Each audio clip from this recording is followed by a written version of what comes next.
أعوذ بالله من الشيطان الرجيم.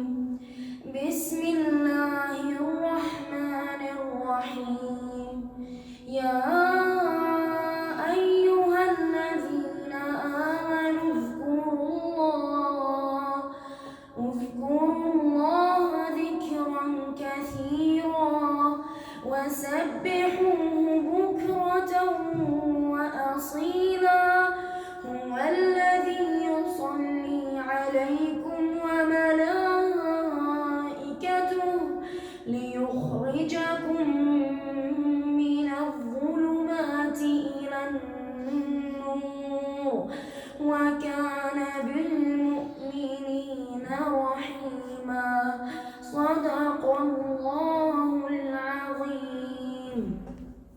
نذكركم بالصلاة على النبي عليه أفضل الصلاة والسلام، وخاصة في يوم الجمعة. وشكرا والسلام عليكم.